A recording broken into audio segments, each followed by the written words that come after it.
香香看到衣櫃裡站着一個高大的男人，穿着黑斗篷，低着頭，看不清臉。歡迎打開瑪麗莎的黑盒子，我是瑪麗莎。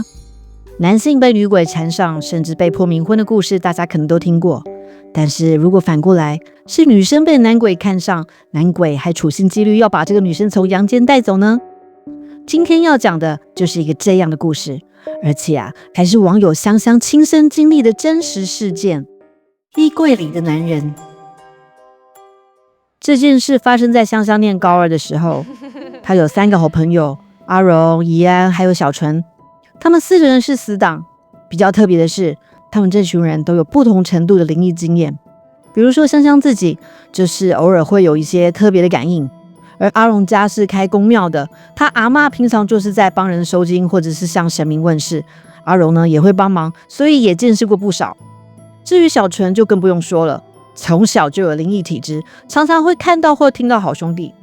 怡安和他們比起來就是比較像麻瓜，不過後來證明怡安也不是這麼麻瓜的。故事開始的那一天，香香他們剛考完期末考，準備放暑假。本來4個人說好是要去逛街的，但是阿榮臨時得回家幫忙宮廟的事，所以只剩下香香、怡安還有小純3個人。小純因為家裡住的比較遠，所以平常是住校的。小純說他想先回宿舍整理一下再去逛街，所以香香和怡安就先跟着小純回宿舍去了。香香就坐在小純的書桌前，一面等一面和小纯、怡安聊天。但聊一聊又覺得有點困了，就乾脆趴到小純的書桌上，想說睡一下好了。但是香香趴沒有多久手就麻了，他就想還是起來吧。只是他一抬起頭，立刻就感覺到有什麼不對勁。他剛才趴下去的時候，小純和怡安還在聊天，他也可以聽到小純走來走去在整理東西的聲音。但是他現在抬起頭，發現周圍變得非常安靜，而且是那種聲音像是被真空抽走，靜到有壓迫感的那種不尋常的安靜。香香轉頭一看，周圍一個人也沒有，小純和怡安都不見了。奇怪，他們去哪裡？怎麼會沒有叫他？香香到處張望，視線一下子落在了書桌後的單人衣櫃上，然後忽然有一股莫名的恐懼從香香的心裡冒了出來。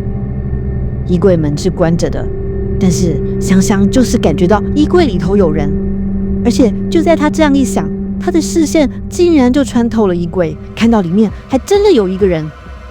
那是一個非常高大的男人，高度就和衣櫃一樣。他穿着一件黑色斗篷，斗篷的帽子覆蓋在頭上，加上他又低着頭，所以看不到臉。但就在香香確定看到衣櫃裡的那個男人的那個瞬間，他忽然無法控制的飄到了半空中。他往下一看，卻看到他自己還趴在小純的書桌上。香香大吃一驚，接着卻感覺到有一股強大的吸力，像是要把他吸走。下一秒，香香從書桌上抬起頭，周圍的聲音又回來了。香香看到小純還在整理東西，怡安也一樣在和小純聊天。香香又趕快看向旁邊的衣櫃，衣櫃感覺好好的啊，沒有任何異狀。剛才真是做了個怪夢，香香想，雖然感覺很逼真，但就是個夢罷了。所以後來香香也沒有特別和任何人說過這件事情。但是就是從那天之後，大家開始發現小純變得怪怪的，不太对勁。剛開始小純會突然像是變成另外一個人，比如說大家一起吃飯，小純本來正在和大家有說有笑的，然後忽然冷不防的就安靜下來，一個人轉過頭去，拿出梳子一直梳頭髮。還有一次他們4個人一起搭公車，小純突然跪坐到椅子上，然後還用一種很奶的兒童音問大家，你們要不要吃糖？每次遇到這種情況，另外3個人就會問小純幹嘛這樣啊？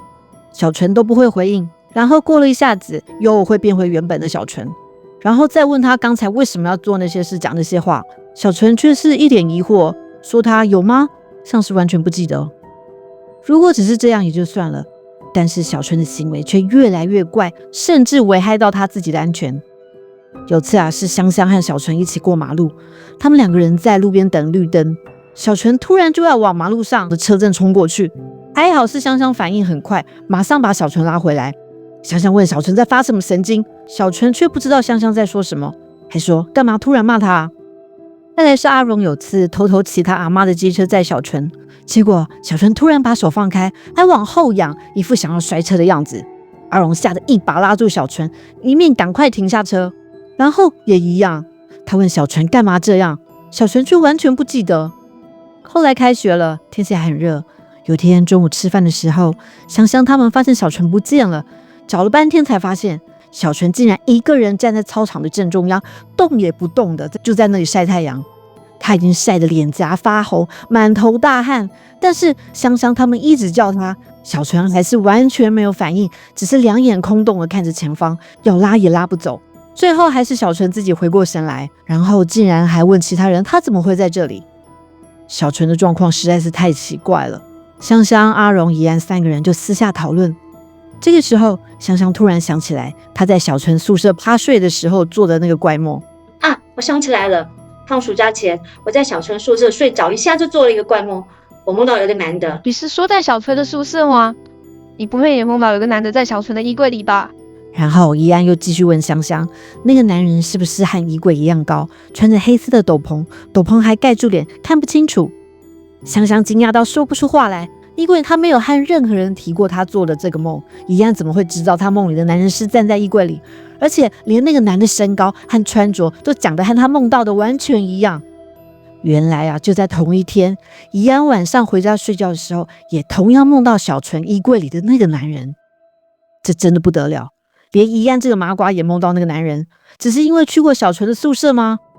這樣看起來，小純身邊絕對有什麼不尋常的東西。最近發生的那些事，恐怕也不是推給精神問題就能解釋得了的，搞不好是卡到什麼怪東西了。如果真的是這樣，那恐怕要找的就不是醫生了。他們三個當下就決定要把小純帶去阿榮家的宮廟，但沒想到他們一開口，小純的反應非常激烈，激動得不得了。我不要，幹嘛要我去那種地方？他們三個被小純嚇到了，當天不敢再提，但卻另外想到了一個辦法。第二天，他們假裝說要去逛夜市，小純欣然同意。但走沒多久，小純就發現不對勁了，一直問他們去夜市是走這條路嗎？怎麼還沒到啊？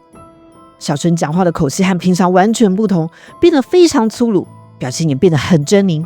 香香他們看得有點怕，但卻更確定了，絕對要把小純帶到宮廟，所以就一直亂編一些理由，設法要讓小純繼續往前走。就在他們快要到阿榮家的宮廟的時候，小純卻突然要掉頭走人。他們好不容易才來到這裡，怎麼可以放棄呢？所以香香他們就拼了，三個人死命抓住小純，死拖活拖的，終於把小純帶到了宮廟。而這個時候，阿榮的阿嬷也早就全副武裝等在那裡了。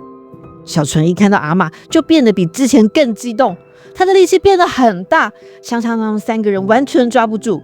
小純掙脫後就往外跑，但是才跑到宮廟前的一棵大榕樹下，竟然就暈倒了。大家合力把小純抬回宮廟，阿榮又用力掐小純的人中，要叫醒他。小純醒來後，完全像換了一個人，眼神超凶，一副在說為什麼要多管閒事的表情。接下來就換阿嬷上場了。你是什麼人？有什麼目的？香香他們只聽懂這兩句，接下來小純就開始和阿嬷較真，但用的是他們聽不懂的語言。小純一臉凶狠，還越講越大聲。香香看到他們平常的好朋友竟然變成這個模樣，都又緊張又害怕。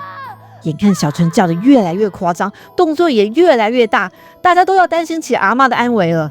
但阿嬷不愧是經驗豐富的老手，只見阿嬷全身一抖，突然手腳利落的拿來一個葫蘆，朝小純大喊一些像是咒語的話。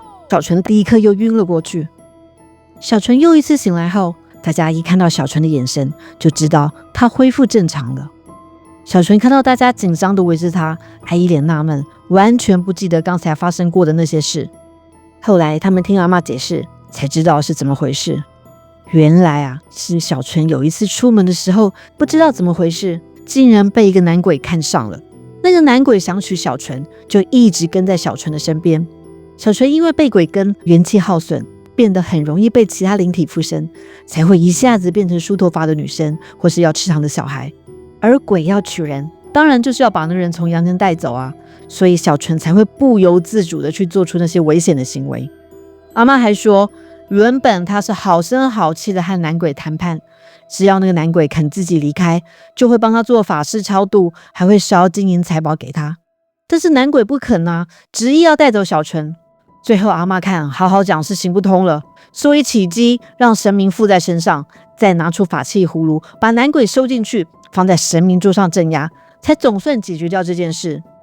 阿嬤之後也有再幫小純做一些能夠穩定元神的儀式，小純後來就再也沒有遇過任何靈異事件，從此變得再正常不過了。香香說，這件事在他們的高中生涯中是一段非常驚悚的記憶，但他也很想記錄下來，畢竟是一件很不尋常的事。香香提供的內容很完整，我只有為了故事的講述做了一點點的更動，90%以上都是香香轉述的真實內容哦。我是覺得非常不可思議，尤其是香香和怡安兩個人竟然會夢到同樣的這個男人的這個部分。大家聽完後有什麼感想呢？你也聽過類似的事情，或者是有什麼不同的看法呢？歡迎留言討論哦。我是瑪麗莎，說故事的人。如果你喜歡今天的影片，要記得按讚和訂閱哦。瑪麗莎的黑盒子，我們下次見。